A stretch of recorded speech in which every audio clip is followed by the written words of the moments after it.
Hey, what's up guys? Toby here from the Master Box Show, and today we're going to be doing something different because we're going to be making a tier list of the different subclasses of Baldur's Gate 3 that will be for the final version. I've certainly made a lot of builds already, so I think it's high time for me to give my own take on what are the best and the worst subclasses that you might like to play around for the final version, especially if you're going to be playing in 2025. This tier list is going to be considering single and multi-classing capabilities of the build, so let's jump into it to not make it too long. So we're going to start off at the right side of the list, starting with the Lower Bard. So for the Lower Bard, obviously it is a really good subclass in and of itself.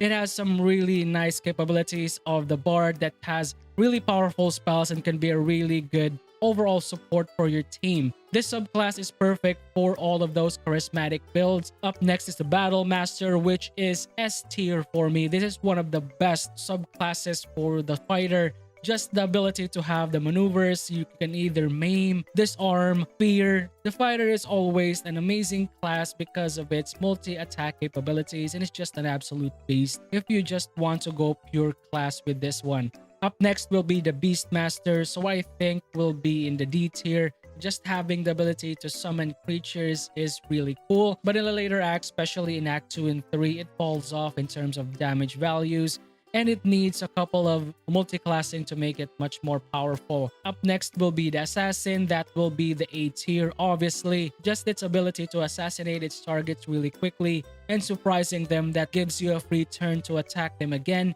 After that is the Champion. Champion is in the A tier as well. It is a really powerful subclass just because of its improved critical ability, which is the critical modifier that also stacks with other critical modifier needs. Now we're gonna jump into the left side of this selection. So let's grab the Hexblade, which will be S tier. Just the sheer value of the Hexblade Warlock is just insane. It gives you critical modifiers number 1. It also provides you with healing, and at level 6, the Cursed Spectre is a really nice damage sponge and then also an aggro tank that can lure your enemies, especially if you're gonna be playing a sneaky build like the ones that I made previously. The next one will be the Great Old One. This is absolutely one of my favorite warlocks. Just specking into level 1 to the Great Old One is already an absolute value because of its Mortal Reminder class feature. The ability to fear your enemies once you crit, preventing them from running away from you, especially if they're spellcasters or maybe range attackers, especially if you're going to be multi-classing with this build. The next one is the Blade Singing. Blade Singing is, I think, C or D tier. It is not that great in terms of like greater than the Lower Bard. In terms of like a really good multi-classing medium, it is around maybe C tier, maybe lower, or maybe high C tier as a Blade Singer.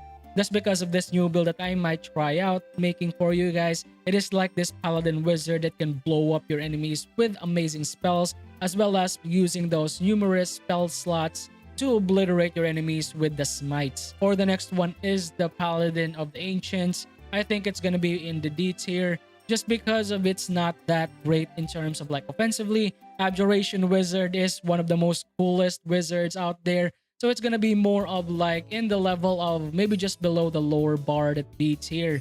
It is a really powerful Abjuration Wizard, especially if you're gonna be playing it as a tank. Stacking so much Abjuration charges and warding Bond is really fun, but it falls off as any spellcaster because of its reliance in spell slots. Next will be the Arcane Archer. This is quite tricky. It is powerful, especially if you want to push it into the higher levels. Multi-classing capabilities, it is not that good, so I'm just gonna put it into C tier. Arcane Archer in and of itself is really powerful solo because of the numerous abilities of its shots. But in terms of like multi-classing, it isn't that good because if you have low levels of this class, you're gonna have a few amounts of arcane shots, which does hold back this class. After that is the Oath of Devotion. It is really powerful, guys. I love this class. It is absolutely really cool, and I'm just gonna put it to B tier. This is gonna be really good, especially if you're gonna be playing as a Radiant build, just because of its unique ability as its class feature. For the other one is the Arcane Trickster, will be our first F tier. I highly advise you don't touch this class, especially if you're going to be multi-classing, just because other subclasses just do it better. Draconic Bloodline, dude, this is really powerful. I'm just going to put it up to maybe A tier just because of its usefulness. In terms of solo capabilities, it is an absolute god. You can clear the game by just focusing on the Draconic Bloodline Sorcerer. With specific element of lightning, you can just zap everything to death really quickly. Archfey, nothing too great about this, lower D tier, quite limiting because it just has like the fear ability, but it costs action, so it's not that great. Other abilities can be much more powerful, but it's quite good, especially if you're gonna be playing it with other multi-classing capabilities. So I'll just move it around lower C tier. Yeah, that's gonna be great. We're just gonna move down. We'll just take the Wild Heart Magic here. In terms of like multi-classing, it is quite powerful, just below the Draconic Bloodline Sorcerer, but the sheer randomness and the volatility of this build is just not that good, especially if you're going to be multi-classing. You can be either a god or just a total useless creature because of like your wild magic just flops for a certain turn, so you're going to be rendered useless and you're just going to die, especially in honor mode. I think it's going to be more on like the D tier. It is not that reliable, especially if you're going to be multi-classing this one. So just go with maybe the Draconic Bloodline Sorcerer. Now for the Wild Heart Barbarian, my absolute favorite barbarian in the game. So we're just gonna put it up to S tier. Dude, this one is just insane. The Wild Heart Barbarian has so much utility in its kit. It is absolutely cool. Depending on what playstyle that you want it to go with, you can be either a jumper, you can be more tactical and debuff stack with other creatures. For example, if you guys played one of my Toxic Berserker build that I featured earlier, this one is an absolute beast in terms of like if you're going to be spec into the Wild Heart Barbarian, especially if you just want to go wild and destroy everything in battle. Now jumping into the War Cleric, I think it's just going to go with like the C tier for it, or maybe just below B tier. Just its divine charge ability gives us a lot of value, but in terms of like usefulness, it acts more of like the same old cleric that you can have in your party. If I'm gonna be considering it, I think it's much higher than the Arcane Archer, so maybe high C tier, something below like the Blade Singer. Next up is the College of Valor, really powerful battle support. This is gonna be below the lower bard. The bards are actually quite high on my list if ever I'm going to be considering it, just because of their ability to use bardic inspiration to really buff up your party, or maybe buff up itself to make it much more powerful. Transmutation are useful just for its ability to transmutate objects and other stuff like maybe the Sorcerer's Stone, but aside from that, not quite useful. Thief, absolute S tier for this one. A lot of builds that you find really rely on the Thief just because of its free bonus action with its multi-classing capabilities. The Thief is very useful, especially for melee and range attackers, provides so much value with just small levels to invest. Now Tempest Clerics, dude, high B tier. This one is really powerful. It is higher than the lower bard. Just the sheer ability of the Tempest Cleric to be an absolute monster in your fights,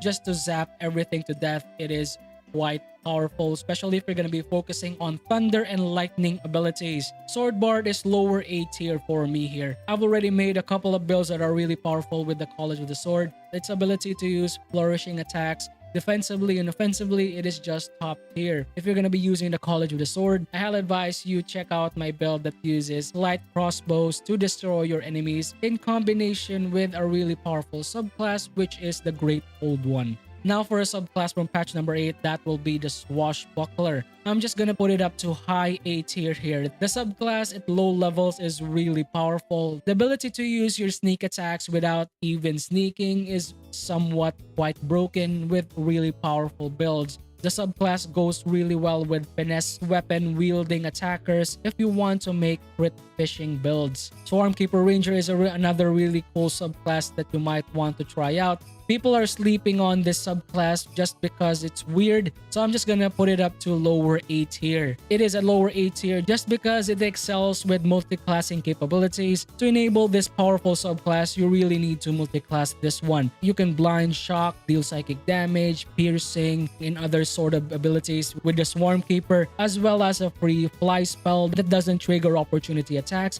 Whatever can you ask for additional utility. Now for the Storm Sorcerer, this is gonna be lower S tier for me. If you're gonna be combining this with the Tempest Storm combo, your enemies are gonna be gone in a matter of seconds. If you want to have a one-shot build with the really powerful burst spellcaster, the Storm Sorcerer will not disappoint. Star Druid, really interesting subclass here. Quite specific in multiclassing, doesn't perform too much as a spellcaster because it relies on star maps and your spell slots to really be effective. I'm just gonna put it up to D tier here. It is not that good in terms of like solo capabilities because of the weakness of spellcasters with the spell slots. But if you're gonna be multiclassing this one, I actually have a perfect build that you might want to consider. I'm gonna blow up everything with the power of the stars at your command. Shadow Monk is quite interesting. I'll just put it up to maybe mid-C tier. The amount of investment that you need to put on a Shadow Monk is quite daunting in terms of the multiclassing. But if you want to really value the Shadow Monk, I'll advise you go with the sneaky route. Luckily for you, I actually have a perfect build that utilizes that. Wild Magic Barbarian, gonna be putting it up to F tier. It is a quite useless type of Barbarian here. You can use different wild magic like the Wild Magic Sorcerer. You're like the Barbarian form of that. It's just too much volatility on it. It is not reliable. And you are a melee character, so most likely you will die if your ability backfires on you. So gonna be F tier for me. Vengeance Paladin, the Smiting Paladin subclass. So I'm just gonna be putting it up to maybe a little bit lower than the Shadow Monk. So I'm just gonna be putting it up there just because of its ability to have the buffs of the smites. But in terms of like game changer abilities, all of the paladins have access to smites. So I'll just go with Devotion better than the Vengeance. Shadow Magic, really powerful new subclass from patch number 8. Just gonna be putting it up to maybe higher than the Swarm Keeper, around 8 here. The Shadow Magic abilities will let you use Darkness without spending any spell slots, opening up new avenues for you to be a magical assassin to obliterate your foes. If you want to be a really powerful sniper or maybe dagger assassin, the Shadow Sorcerer route is absolutely a must-have. Now we're just jumping to the left side of the list. And we'll just grab this Enchantment Wizard. All of these wizard subclasses are not that great. Higher F tier, just lower D tier. Now for the Berserker, this is quite weird because if you're going to be playing a Berserker, most likely you're going to be playing a thrower build. It can be really powerful and it can be really mid if ever you're going to be playing other subclasses. I've made really powerful throw builds with Berserkers. So if I'm just going to be putting it up to maybe B tier, maybe lower than the Tempest Cleric. Druid of the Land, my favorite classes are the Druid, but in Baldur's Gate 3 at its base version, they don't actually perform that well. But the Druid of the Land, really powerful offensive support. You can use your abilities, druidic abilities to buff up your allies, or maybe use other elemental spells. But if you have a sorcerer in your team, they'll do so much better. So I'll just make it lower than C tier. No, maybe higher than D tier here. As for the Hunter, they're just gonna go, it's quite mid because of its ability to multi-class is not that great. If you don't invest into Hunter levels, it's not that powerful. But if you reach around upwards of 9 to 12, it's gonna be really powerful. The volley that can obliterate your foes. I think just gonna be putting it up to maybe mid D tier. Glamour, very useful subclass. So I'm just gonna be putting it up to high B tier. The ability to share your CC capabilities with your allies is quite overpowered, especially if you have melee attackers that can trigger them most of the time. Jumping back to the right side, which is Illusion. Other subclasses are much effective, so I'm just gonna be putting it up to lower D tier here. Another wizard subclass that you're not gonna be minding too much. Knowledge, the ability to use different spells. It is quite useful, but again, D tier for me. Cleric, one of the most powerful supports that you can make in the game, is based on the Life Cleric, so lower A tier for me. Offensively, it is not that good, but the Life Cleric mainly focuses on buffing your allies and healing everyone. Light Cleric, absolutely S tier for me. If you're gonna be basing a Cleric and offensive Cleric at that, Light Cleric is the way to go. You're gonna use Radiance of the Dawn, one of the most powerful AoE abilities in the game. Stack Radiating Orbs and other debuff. The Light Cleric is up there with the Storm Sorcerer. Nature Cleric is F tier for me. Druids are much more powerful than this wannabe Druid, but honestly, you can just grab a Druid that is so much better. Necromancy, really powerful subclass. I think this is one of the most useful subclass among other wizard subclasses just because of its ability to combine with your necromancy spells, and it goes really well with specific builds, especially if you're going to be playing as a death necromancer. Far lower than the blade singer, around low C tier for me. Oathbreaker Paladin, I'm just going to be putting it up to maybe upper B tier. Other paladins can do the same tricks as this one. The only difference is that you have necromancy abilities and fearing your targets. The wannabe trickster of the cleric is up next. So I think we're just gonna be putting it up to F tier. Not very useful of a class. It has potential, but other subclass can really outperform this one. Open hand monk, dude, upper A tier. Burst potential, monster of a subclass, ability to use flurry of blows topple to prone your targets, as well as access to elemental infused best abilities. This one is just an absolute beast. Now for the Moon Druid, as much as I love a Moon Druid lore-wise, in terms of like in Baldur's Gate 3, it isn't that powerful than the Land Druid, especially if you're just going to be relying on Tavern Brawler or maybe just using shapeshifting. Other subclasses are much better. Spore Druids, this one is quite useful, so I'll just put it up to high B tier. Just the sheer ability of Symbiotic Entity in combination with the Way of the Open Hand really melts your targets if you know how to use it. It also has the ability to reanimate the dead. Gloomstalker, one of my most favorite subclass, especially before the patch number 8 update. I'm gonna be really biased with the Gloomstalker. It is just a really powerful subclass from the Hunter that makes you a powerful archer overall. But the reality is Gloomstalker is quite limiting. The Gloomstalker will just put it up to B tier. For the new subclass of the Barbarian, this one is quite weird. It has elemental infusion using the elemental cleavers. You can also have more powerful throws, but that's quite limiting to other classes. So I'm just gonna be putting it up to C tier because you can actually get elemental infused weapons with just the use of the Drake Throat Glaive, which makes the wow factor of the Giant Barbarian not too great. Monk of the Four Elements, automatically F tier. This subclass, it is just sad.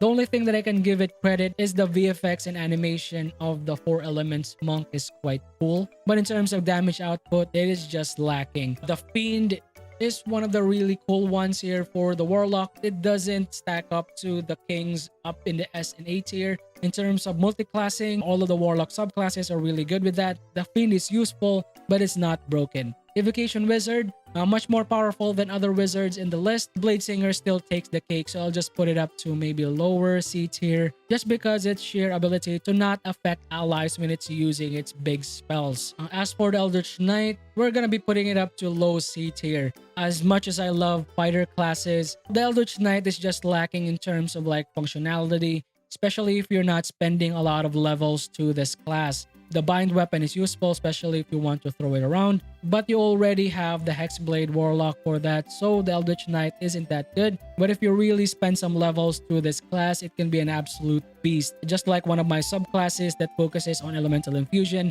the Eldritch Knight is really king in doing Elemental Infusion, especially if you have really nice items that can cater to this ability. Now for one of the classes that I really used a lot, especially on my builds, which is the Drunken Master. This is one of the most underrated subclasses that you can make for Baldur's Gate 3, but I could argue it is one of the most powerful debuff stacking builds that you can make. It's more powerful than Eldritch Knight just because you can just spend a couple of levels to it and you already have the benefits. In terms of multiclassing, yes, it is quite limited. Other monk subclasses are much more powerful, but if you're quite specific into debuffing and obliterating your enemies with damage over time effects, the Drunken Master is that class. Divination, not that good. Really useful in certain situations. In terms of like overall usefulness in different multiclassing aspect, just the F tier for me. And now for Death Domain. This is the brand new subclass of the Cleric, and I'm just gonna be putting it up to higher B tier for this one. Just the sheer ability to double the amount of targets that you hit with your necrotic cantrips is next level.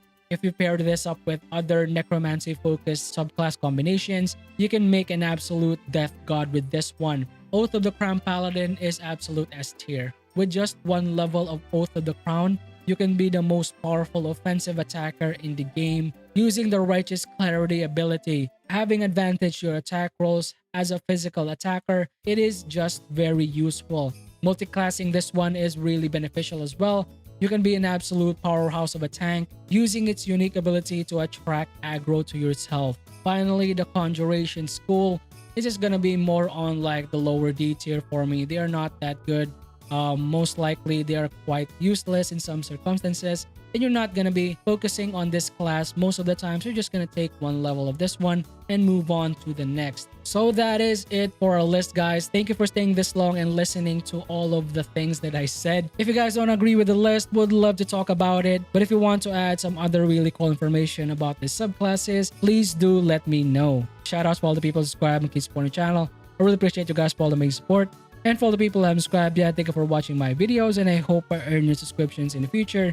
But if you're new today, please don't hesitate to hit that subscribe button. Want to support me directly? Join button is below. Do you guys love build crafting, modding, or interacting with the best community in Baldur's Gate 3? We actually have a Discord and would love to see you there. For more RPG news, builds, and mods, keep it here in this channel. Finally, that's it for me. Up to you soon. The next Master Box Show. Peace out. Bye guys.